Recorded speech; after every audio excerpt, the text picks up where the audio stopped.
โอ้ทายเป็นเนาะจักเนาะเก่งเนาะเออไอ้หน้าก็เป็นไถหน้าก็เป็นนี่นะป้าชาวผู้ชื่อเด้อเจ้าน่ะปีปิตาชาวปินตาลูกชาวลาชาวเนาะมูลคอยันต้มหอยและต้มหอยได้ไม่เชื่อเก็บมาแต่หน้าบ่คนโหจนโอ้หลังคามันโหทุกคนนี่ร้านนะคะโชว์ต้นน้ำเป็นได้ อืม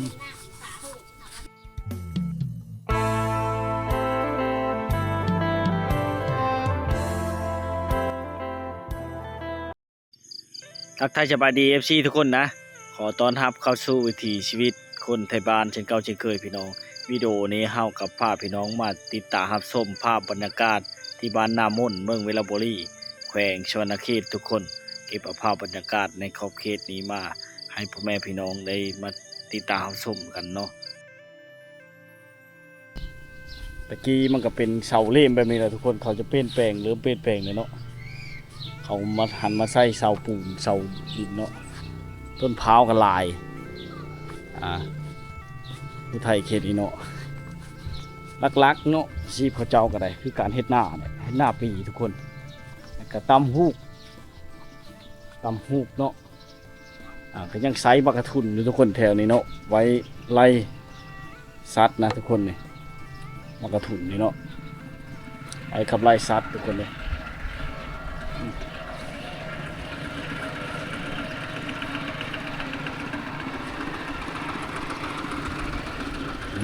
ยังมีอยู่พี่น้องเฮ็ดส่งผู้ห่านตะกี้น้องมุงโดยแปลนนะเอ็มโดยแปลนมุงโดยแปลนเอ็มโดยแปลนทุกคนเลยว่างพอสมควรเนาะทุกคนเนาะหลังใหญ่ว่างพร้อมเนาะ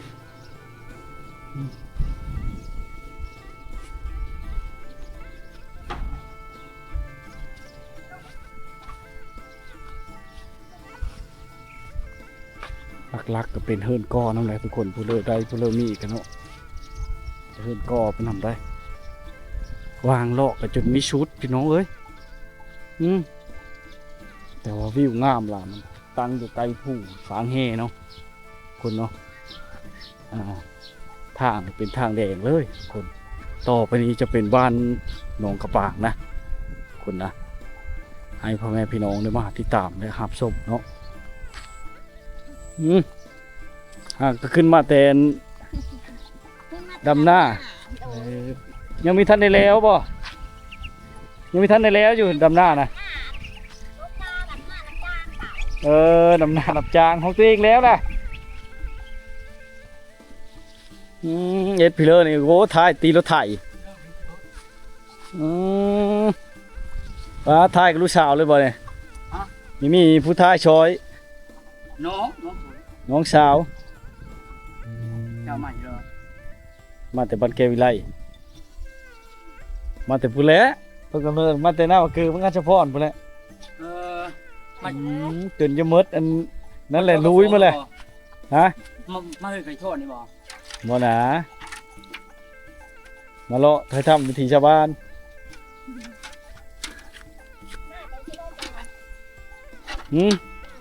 อยู่ในบ้านแกวิไลนี่นะ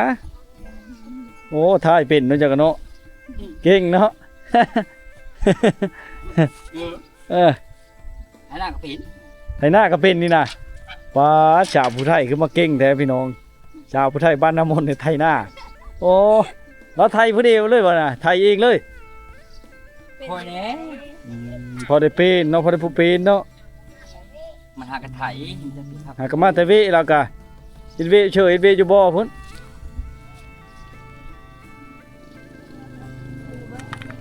กูระเบิดล่าพักบ่มาล่าพักไม่งานเอาอันนั้นวันที่1มาไปอีก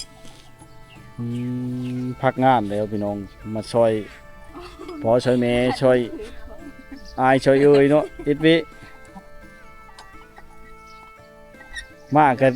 เจองานนักเนาะเอ็ดให้เอ็ดหน้ายามนี่มาไทยหน้าดำหน้าหากันแล้วหากแล้วดำหน้าแล้วดำหน้าจริงเลยไปหารับจ้างเนาะน้ำท่วมมาแล้วน้ำท่วมมาแล้ว สิได้หากาสิเลิกมาดับต่อกันนะ เขามาไง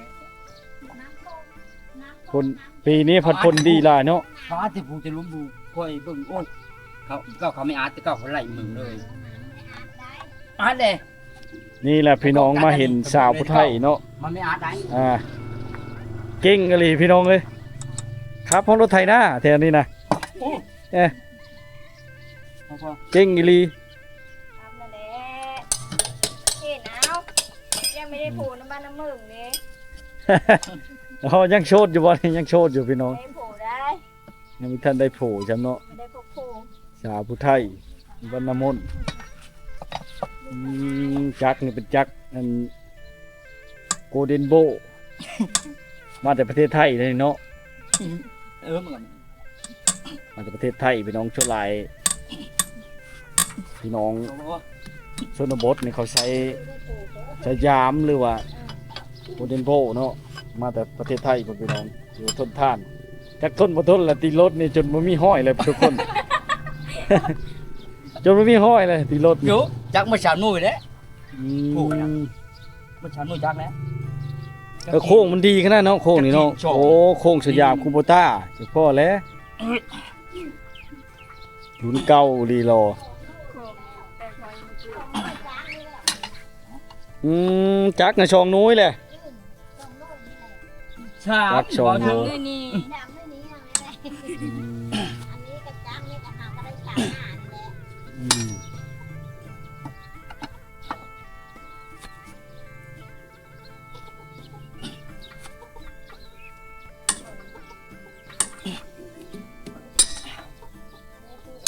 เขาได้ซอยนี่คือกันและน้องสาวจองคนแล้วน่ะ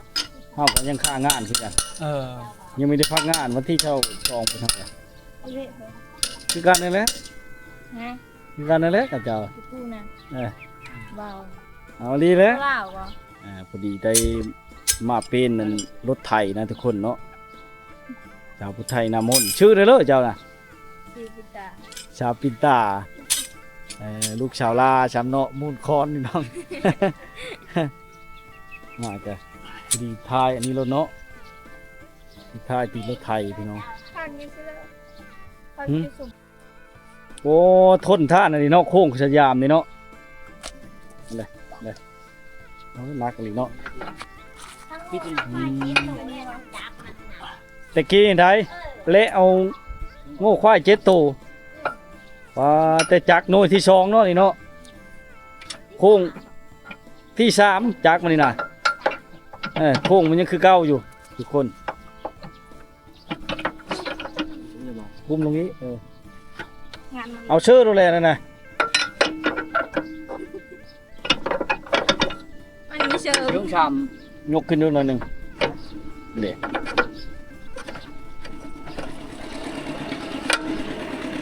มันเข้าพอดี สำเร็จไปด้วยดีนะทุกคนเดี๋ยวได้ปะ เนี่ย แล้วบางได้เนี่ยต้องคุมให้ได้เนาะถึงเอาขึ้นได้กว่าหึงอะไรเนาะจักจนจักที่สามเลยโค้งมันนะของที่ห้าในชีได้ท้ายแล้วโค้งสยามกันแล้วเท่ากันแต่จักยังไม่ได้ท้ายจักโน่อยู่นี่มันก็สิเข้า30 ปีเลยมันก็เอาควายแล้วเอาคือกันในเฮินกันอยู่บ้านนามังเกิดเนาะอืม มันนั่งมันนั่งอันนอนนั่งอันนอนแล้วนั่งหน้าที่ตาน่ะส่วนนี้เนาะ อืม โอ้โหมันไงคือมดหมูเอ็ดทั้งฝ่าย บ้านใช่น้ำมันแต่ดำหน้าอืมมีแต่ไปส่งแห้งเนาะแถวนี้เนาะ ไปหาแห้งเดียว หาแห้งเดียวการเอาพักงานเลยก็มาล่อท่าเลยเนาะพอดีไปส่งแห้งเขาบ้านนี่ แล้วจังหวัด วันที่หนึ่ง แห้งก็ยังมืดแดง ยังหมดแล้วอืม แค่2 คนเลย พอดีแล้วพักพอดีที่ช่วงดำหน้าแล้วเจ้า แม่นเลย อันนี้บ่เฮิรนสาวปิตานะ นี่ละ นี่แหละเฮิรนสาวปิตานะพี่น้องไอชีวิตโดยดังเดิมแต่ขับรถไทยก็เป็นทุกคนสาวปิตาเลยเนาะขยันขนาดดุเนาะถึงบ่มีผู้ชายในเฮิรนก็ได้ แล้วขับรถไถก็เป็นได้ทุกคนรถไถหน้านี่เนาะไฟฟ้าเราก็ได้เลยเนาะหากก็ได้เข้านี่บอกไฟฟ้านี่ก็ ได้แต่เซ็นเลยได้แต่เฮาทมิดแล้ว โอ้ยเพื่อสิได้เฮ็ดเวยกเฮ็ดงานเนาะเฮ็ดดนแล้วบ่อีพีน่ะ มันจะได้หยุดกิจการ ปีปลายยังไง ปีปลายได้หยุดกิจการโอ้ยเนาะ ประ ล มาณปี7 เดือน8 เดือนนี่แหละแล้วก็อันนั้นเขาหยุด มาเห็นนั่นสาวปินตาเนาะบ้านน้ำมนต์พี่น้องกันหน้าอีต้นเพิ่นอยู่เนาะบ่มีผู้ขับรถไถย่ามอ้ายบ่อยู่เจ้าและขับน่ะเนาะโอ้เฮ็ดเวกหมุ่มพี่น้องเลยนี่นะสาวผู้ไทยดุพี่น้องเฮ็ดทุกอย่างแม้แต่เวกขึ้นเวกชาติยามให้ยามหน้าจนขับรถไถยามบ่มีเนาะยามบ่มีผู้ชายจำเป็น มันจำเป็น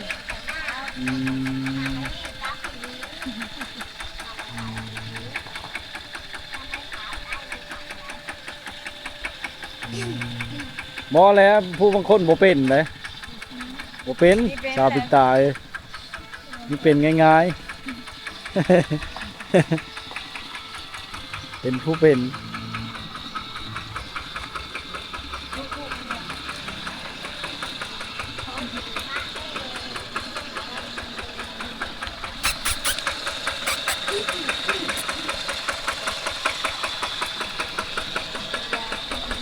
มาผิดปะ เป็นที่จบหมายเนาะม้อนเฮาไปเลยเนาะ โอ้ยผู้อื่นนะคนเฮา อย่างนี้ไรอันนี้นั่นบ่งงแล้วมันก็งงอยู่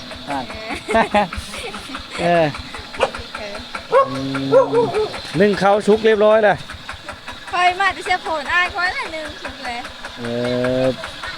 ผู้ไทยเฮานี่จะบ่ได้นิแต่งเวชการนะพี่น้องผู้เลิกว่างกับผู้นั้นเอ็ดเนาะเวนี่เนาะมักเจ้ากันห้ามญาติเจ้ากันดึงเนาะ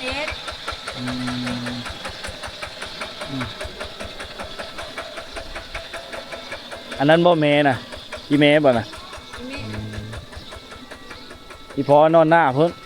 พอเชจะยังน้อยคุณ พ่อก็บ่มีพ่อเชียร์แต่ยังน้อยผู้พี่น้องเนาะ แต่พอยังไม่รู้จัก มาเห็นชีวิตจริงชาวผู้ไทยเนี่ยเป็นไตตนเนาะพี่น้องเฮิรนหลักไม่ใหญ่ไปเลยเนาะเฮ็ดงานก็ตกงานช้ำไปต่องานเดินหน้าให้กว่าวันที่1เนาะเฮ็ดงานก็ตกงานช้ำพี่น้องเลย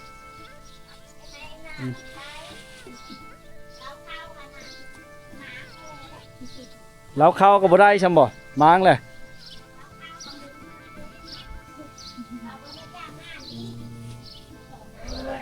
พอดีถือประสบเนาะโอ้ยสาวปิดตายังใครแต่ยังพอได้รถไถเนาะรถจักรนะบ่เที่ยวไปเฮ็ดงานนะจากคันเดียวนี้มันไปแล้วรถห่างๆนี่ไว้เพื่อให้ขี่เลยเนาะ เดินได้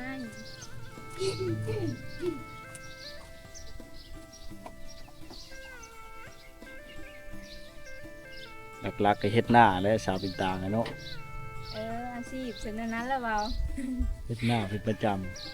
มีดีเยอะไปเฮ็ดงานอยู่ไทยบ่จ้ะ ไม่คือ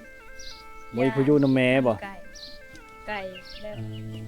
ไม่ได้พออยู่นั่น มีแต่ชามคนนี่อยู่นี่นะ 3 คนแล้วอยู่เห็น แค่3คน อ้ายกับไปที่นี่กับเมื่อลงโผล่ดูไปถึงนี่ดูมันหายอยู่ดิ พันให้ผู้มีแต่3คนนึงพี่น้องเนาะสาวผู้ไทยก็ยังโชดอยู่พี่น้องเอ้ยสาวปิดตาเนี่ยเราก็แล้วก็ขยันในลีเนาะมากกับเห็ดเหล้ามังอันนั้นรถไถท้ายตีรถไถนะกับอายเราทุกคนสองพี่น้องเนาะชูชนชูชีวิตเป็นดำหน้าแล้วเลยมื้ออื่นนี่สิได้ไปดำหน้าซอยแห้งเขาบ่ทรงแห้งบ่แม่นซอยแห้งเนาะ ไปชม ดำหน้าทรงแห้งทุกคนเป็ดไผจะยำๆเป็ดเขาเลยเนาะ เป็ดอีเบ้เมื่อเท่านี้แหละเป็ดกระไรยังน้อยๆดิสิได้เนาะขายก็คือยังขายบ่เป็นสำนี่คนนี้ยังน้อยๆยังน้อย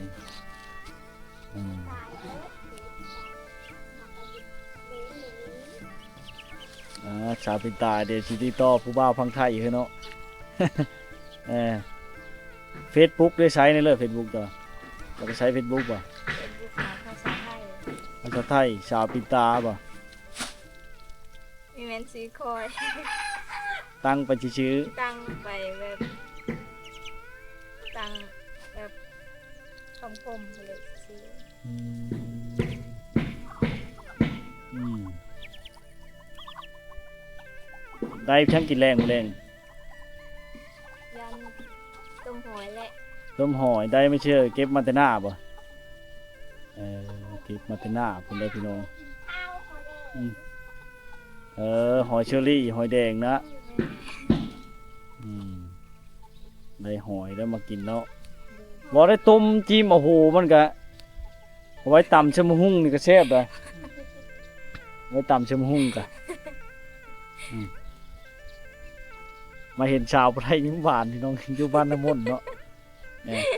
อาชีพหลักๆก็ตอนนี้ยังเป็นคนธรรมดาเนาะไปเฮ็ดงานเลยตกงานนะทุกคนก็เลยมาพักอยู่บ้านเนาะพอดีช่วยแม่เนาะไปชุบพอดีช่วงแห้งเขานะหลังจากดำหน้าตัวเองแล้วนะเพราะว่าเพิ่นพ่อเสียแต่ยังน้อยๆพี่น้องมาสัมภาษณ์มาฮู้การดำรงชีวิตจริงของเรากันน่าสงสารด้วยพี่น้องง่ายตนเนาะมาเห็นสาวตาเนาะ แต่เพิ่งก็ยังโสดอายุห่างกัน18 ปีป่ะอายุ18 ปีทุกคนเรียนจบม.3 ป่ะม.4 มอซี เรียนจบม.4โอ้มาเนี่ยคือคู่ใจเนาะมาเนาะ ไปที่เดิมไปนำตลอด ไปกันตลอดวันนี้ได้มาสัมผัสอันวิถีชีวิตชาวบ้านของพี่น้องนะสาวตาอยู่บ้านน้ำมนต์พี่น้องเนาะเพิ่นกะมีระยะเพลอนะสบายดีแม่ โดย อาการอาบน้ำเหลวเนาะมาแต่ช่วงแห้งเนาะ โดย โทรทัศน์ยังเบิ่งได้บ่นี่นะ ตายแล้วของลูกชาย เพ่เลยเนาะ เท่ พังแล้วพี่น้องโทรทัศน์เพิ่นเนาะ เท่ นี่พาเพิ่นกับพี่น้องเลยใช้ด้วยผ้าไม้ไผ่เนาะแบบดั้งเดิมนะทุกคนเนาะมาเห็นชาวบ้านป้าเนาะเรากำลังฉีนั่นเนาะเพราะว่าเรานึ่งข้าวไว้ตั้งแต่ได้ยะค่ำบุญพี่น้องจนมอดหมดเลยเนาะราชินีเอ็ดยูเอ็ดกินต้มหอยนะ ข้าวก็ไม่ได้เฮิ่นกาคนโพจน โอ้หลังคามันโหทุกคนนี่โหชื่อด้อนดังไผ่แล้วนี่เนาะเฮิร์นโคแล้วนี่ทุกคนเด้ปลาเด้อ เอาเบอร์มาโซนชื่อเอาช้อนพอได้แก้ไขมันก็บ่ย่างแล้วโอ้ถุงยางมีถุงแป้งโน่อาชิโนโมโตะพี่น้องใส่บอลมันโหนี่เนาะ มันสิอยู่อยู่บ่แม่นี่น่ะ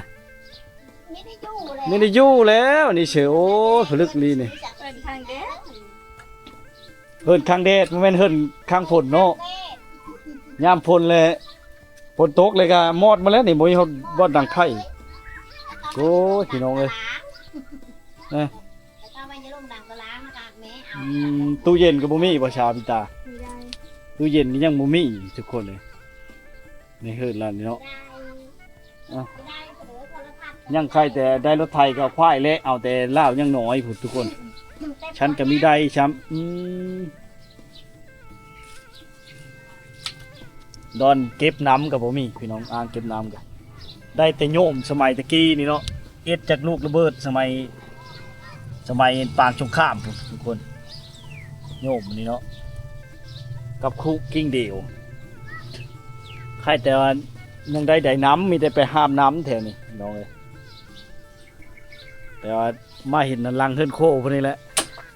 อันน่าที่ตนอยู่พี่น้องเราสู้ชีวิตเรากันเนาะโอ้ยมาล่ำแล้วนี่เชื่อมันกะมีเป็นแล้วนี่เห็นได้เลยชานี่นะบัดฝนตกจังน้อยนะฝนแห้งตกดู กดตัวกาแฟมาเลยเห็นนะตัวกาแฟหาบอลคู่ก็ไม่ได้เลยเอาคู่ไปโชว์ไปจังหวะตา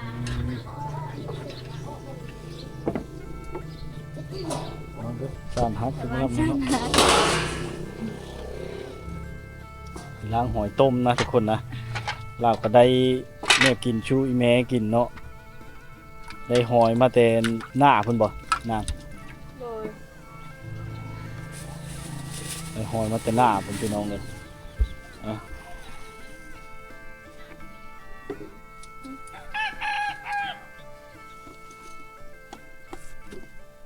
ซ่านก็บ่มีได้มุ่งชะได้ทุกคนฝนตกหลายกระโตะอีแล้วนี่ก็เนาะเอ็ดโดยทางมันก็ไม้สังไผ่จ้ะทุกคนสิโดะหมดเลยเนาะโอ้ไปแล่นนิดงานก็ไม่ได้เนาะพังเบิ่งวันที่1ว่าซั่นพี่น้องเอ้ยพังวันที่1เดือนหน้าพุ่นเนาะจักสิได้หรือบ่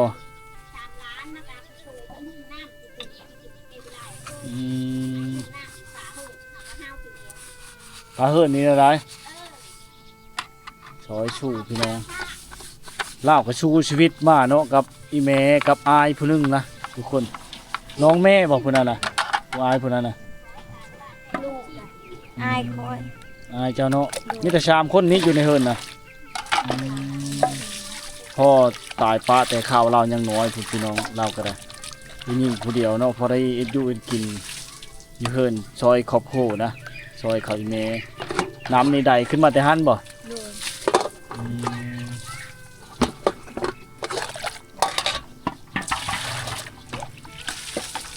ย จูไว้กินข้าวพี่น้องมันค่ำเนาะมาแต่เริ่มหาเฮ็ดงานนะกันสิไปไทยกับไม่มีเงินเฮ็ดบัตรจ้างไปพี่น้องเอ้ยบ่ค่อยได้ไปแล้วเนาะไผสิอยู่นำแม่เนาะไว้ผู้อยู่แล้วผู้อยู่ซ้ำพี่น้องเอ้ย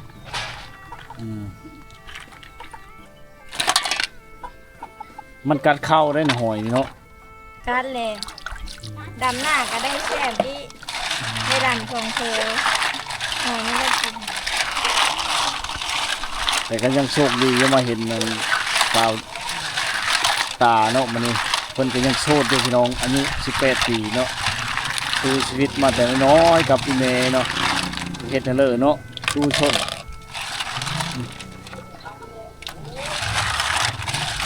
ระวังมันบาดมือได้นั่งเลย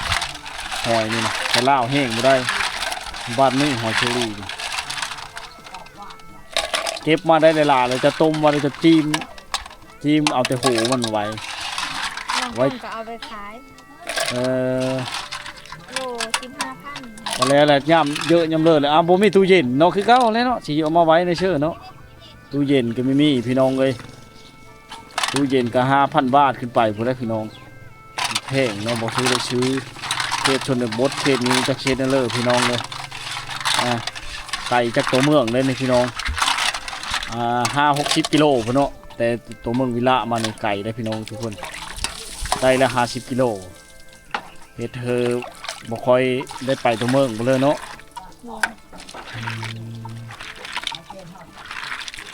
มันสิฮอดพี่น้องเอ้ยผู้บ่าวกับชูมาลินนั่นอยู่บ่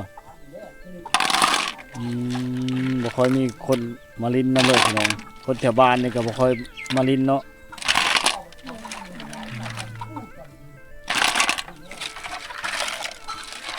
ถ้าพี่น้องฟังไทยจะมาแวะมาเยี่ยมมายามเลยยินดีต้อนรับอยู่บ่ สภาพ ผู้ไทยเป็นว่ายินดีต้อนรับอยู่พี่น้อง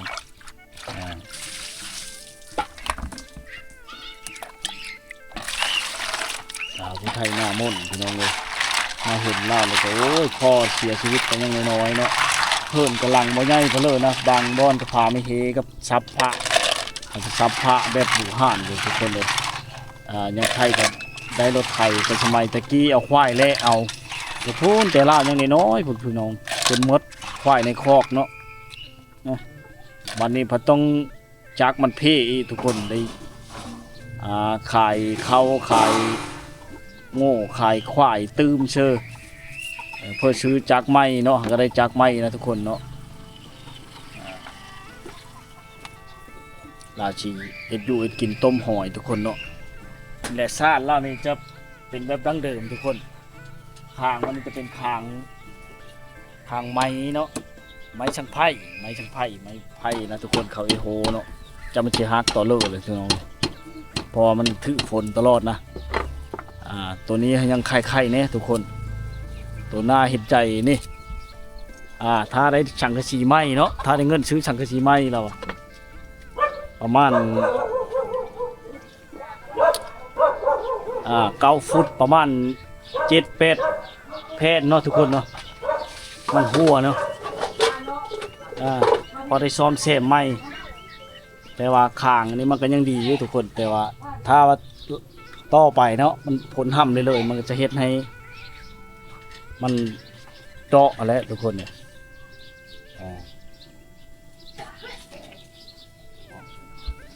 เสาเฮิร์นเราก็ยังเป็นแบบเสาตะกี้นะทุกคน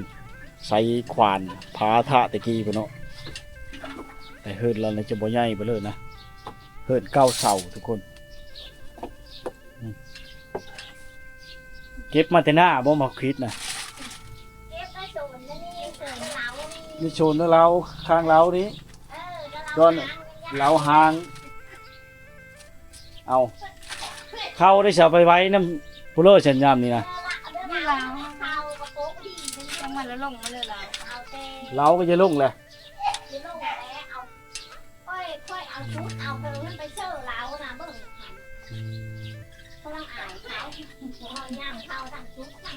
เรานะ เฮ็ดมียังอันนี้นะบ่เฮ็ดมียังอันนี้เฮ็ด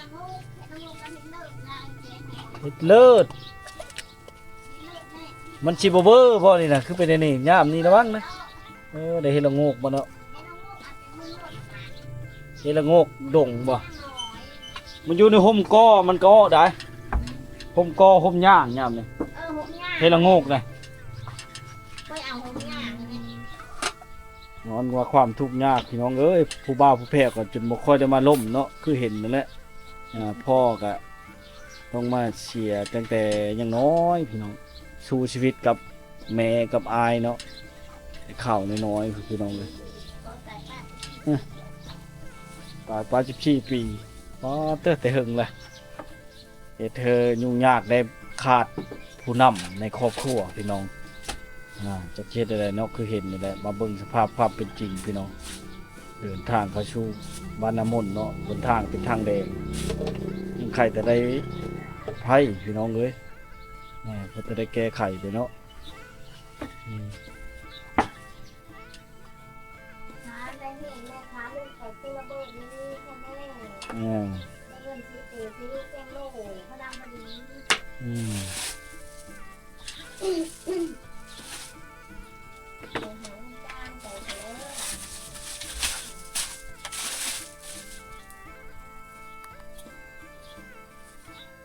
มาเห็นสภาพความเป็นจริงของเราเลยพี่น้องโอ้ยเนาะเรามาเห็นทำอิฐนี้เราหันตีรถไถเป็นหลังจากกันเลี้ยวหน้านะทุกคนแต่ว่าปัจจุบันก็ยังไปซอยส่งแห้งเขาเอิ้นว่าเนาะผู้ไทยเขาเอิ้นส่งแห้งเนาะดำหน้าซอยผู้ที่มาซอยหน้าเฮานะพี่น้องเนี่ย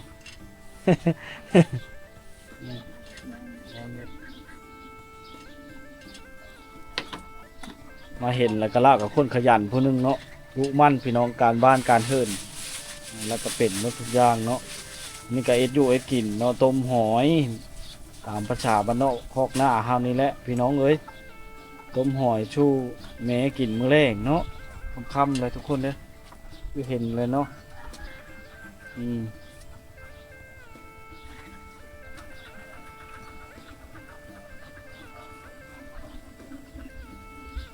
กินมาเพชรเอ็ดแจ้ววะ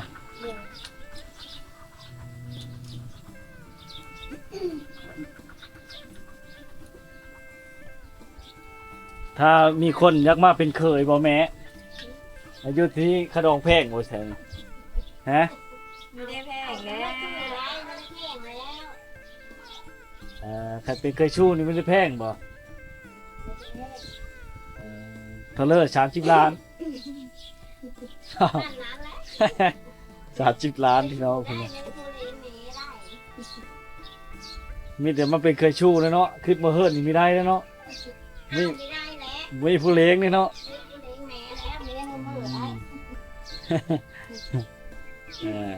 ยุดผู้บ่าวพังไทยได้เฉยเลยเฉยมาอยู่พี่แล้วเนาะ เป็นเอฟซีพี่น้องทั้งฟังไทยสนใจเดี๋ยวมาโยกผีได้พี่น้องเอ้ยเนี่ยเพิ่นมีเอาแพงแล้วก็เป็นเคยชู้นี่เนาะ3-4 หมื่นบาทอีกแล้วชิชาวล้านก็ไม่ได้แพงไปเลยพี่น้องขอแต่ฮักกันแพงกันเนาะคือเพิ่นเว้านั่นแหละอันนี้ฮักแพงกันพี่น้องเอ้ยชาวบ้านป้าเนาะเขตชนบทคือเห็นนั่นแหละสังกะสีนี่นะได้แช่มอยู่พี่น้องเพราะว่าฝนโหเนาะถ้าฝนตกมานี่เขาก็นึ่งบ่ได้ไม่ได้นึ่งข้าวบอกครับฝนตกมาน่ะ นึ่งกระดังไฟกับพ่อแห้ง มันมอดแล้วฝนโหเฉยอยู่เนาะเอ็นเดอร์จ้ะ เอากระโตกเอาเพลิงมากข้าว หากระโตกหาหยังมาคั่งเลยเนาะผ้าบัดก็มีช้ำโอเคเด้อเลยมาขึ้นเบิ่งเห็นผ้าเฮิดแล้วนี่ก็ฮู้แล้วพี่น้องเห็นแต่ผ้านี่เนาะสารผ้าชื่อๆได้พี่น้องเลยพอได้คั่งแดดเนาะบ่แม่นคั่งฝนคือ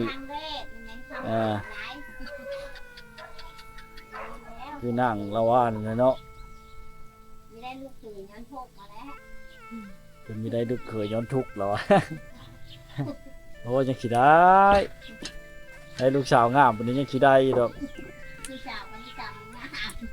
จำไม่ได้ยังไง ชุมชนรู้มั่งขยันเพ่งพี่น้องเลยมาเห็นชาวผู้ไทยผู้นี้กับผู้นึงเนาะที่ชู้ชีวิตดูแต่ละมือเฮ็ดอยู่เฮ็ดกินชู้แม่กับอายผู้นึงนะน้องไอ้ย้อนอายอะไรเฮ็ดให้เฮ็ดหน้าซอยกับเฮ็ดวิเฮ็ดงานในเฮือนกับเพื่อขาดพ่อเป็นแต่ยังน้อยๆพุ่นเนาะชู้ชีวิต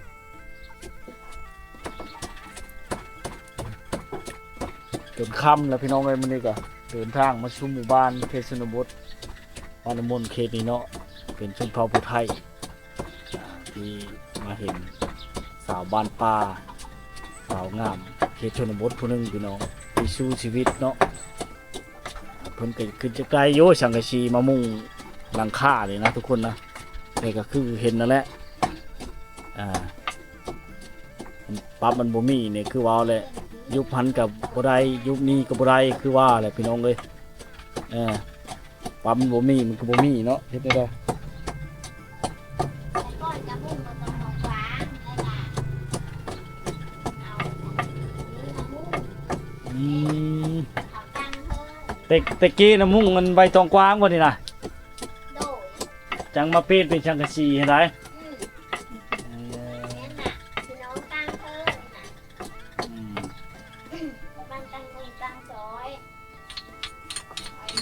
ตังซอยตังซอยหมู่บ้านมีตังซอยแล้ว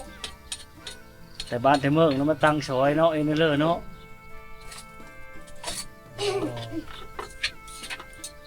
ตั้งซอยไปก่อนแม่น้าพะย่างแม่น้าคนก็ตายตาแล้ว อันนี้คือเฮิร์นของเรานะพี่น้องกับปริญญาไปเลยเนาะเพ่นเก่าเสา12 เสานะแต่ว่ามันห้อมพี่น้องห้องสิประมาณเมตร80หรือ2 เมตรนะเฮ็ดเฮิร์นเล็กๆหลังเล็กๆเนาะพอได้ชนฝนพี่น้องแต่เฮิร์นใหญ่นี่ก็ไข่ๆแน่นะพี่น้องฝนบ่โหเนาะแอมผ่านี่ก็แอมปีแล้วนี่ทุกคนหาพี่น้องมาแอมซอยเนาะนี่เนาะแอมผ่าก็ได้เพียงแต่ปีแล้วนี่ชื่อพี่น้องเลยเฮิร์นลากก็มีแต่จำนวนคนก็มีแต่3 คนนึงทุกคนเนาะปองเยมกันยังบ่มีฮอดประตูฮอดบานใส่คนเลยอาศัยเอาแพร่อย่างค้างไว้เนาะเอาแพร่อย่างค้างไว้พอได้กันผลพระเข้าชื่อๆทุกคนเห็นเนาะมาเห็นสาวผู้ไทยสู้ชีวิตอีกผู้หนึงพี่น้องที่เฮ็ดให้น่าสงสารน่าเห็นใจเนาะหาเคลื่อนขั้วแล้วนี่ก็คือเว้าคือละเว้าแหละครั้งแต่แดดแต่ฝนแล้วก็ดังไฟกับชิมิได้พอแล้วทานมือใดฝนตกลงมาทุกคนเลยคือเห็นเนาะสภาพความเป็นจริงของแต่ละคนการเดินบนชีวิตเนาะสู้ชีวิตต่อยสู้จำใดมันก็ยังคาดกันเกินคือเก่าคือเพิ่นเว้าเลยบางคนเนาะบางคนเขาได้โอกาสผัดบัวจักเฮ็ดผู้ได้โอกาสจักเฮ็ดผัดบัวมีโอกาสพี่น้องเลย กูอยากเฮ็ดบ่บ่ได้โอกาสเนาะเสาเฮิรนเราก็ยังเป็นแบบดั้งเดิมเนาะถ้าแต่ไปกี้ผู้ใช้เด้อข้างคันนี้เจาะวางกลางเลยใช้ด้วยนะต่อดีมานะทุกคนเนาะศาสตร์กันยังได้แต่ศาสตร์อันนี้นะพี่น้องศาสตร์โดยเตยเนาะเก่าแล้วพี่น้องเก่าตะกี้แหละมดแหละพี่น้องเลยเห็นมันเลยเนาะโทรทัศน์กับโทรทัศน์หางไว้ได้แย่งกันเลย ท่านหางอายเห็นตาแม่น่ะได้ถืออายอายมาอยู่นำละกันไม่ได้อันตันแตงกันเล่าลบมืออยู่บรรณเก ในนั้น บ้านแม่แหละอยู่บรรณเกนะเมื่อกี้นี่คุณเลยแม่เงินตันแตงอันเอาลูกเพื่อมานะมาแล้วแม่กลับมือกลับมาได้ปีนึงก็เล่าไปเด็กอยู่ป่าโก้ยก็เล่ามืออยู่คุณชูพระเท้าเล่า เรามาช่วยนิดหน้าชื่อว่าจะนี่อายเรานะ ไอ้อันนี้นะบอกไอ้นี่อยู่เฮิร์นนี่แหละไอ้นั่นมือชูเมนะเก๋บ้านแม่น่ะบ้านหลังอยู่นะเก๋บ้านคอยคนนะเก๋คอย แต่มันอยู่พี่เราก็อยู่พี่เลยแล้วเนาะ ต่อไปก็อยู่พี่เลยพี่น้องทางโข โอ้จนค่ำแล้วพี่น้องเลยสิได้กลับปะสาวตาแล้วบาดนี่สิได้กลับปะได้ชาวพิงตายเลิกกับเขามาครอบเจอหลายที่ได้มาสัมผัสวิถีชีวิตของสาวผู้ไทยเนาะบ้านน้ำมนต์พี่น้องไม่เห็นกันนายตนชงชานเพิ่นหลายประเทศนี่เลยเนาะป่าจะนั้นมันไปนะป่าลึกหน้าเนาะถือเบ็ดบ่ พี่มอง ถือหม้อ เด้อ อายเจ้าบ่ไปใช้เจ้าใช้เองนะ คอยนี่แหละ เจ้านี่ใช้ถือปลาดุกนี่เลยป้าแล้วใช้หม้องพี่น้องใช้หม้องว่าขายอยู่หากินเนาะผู้นี้ยังกระเต็กพี่น้องเลยพอได้กินเนาะฮอดแล้วก็ได้ไปกลับปลาเลยเด้อสาวตาเด้อบ๊ายบาย FC เนี่ยเขาเข้าใจได้ละบ๊ายบาย เด้อ โดย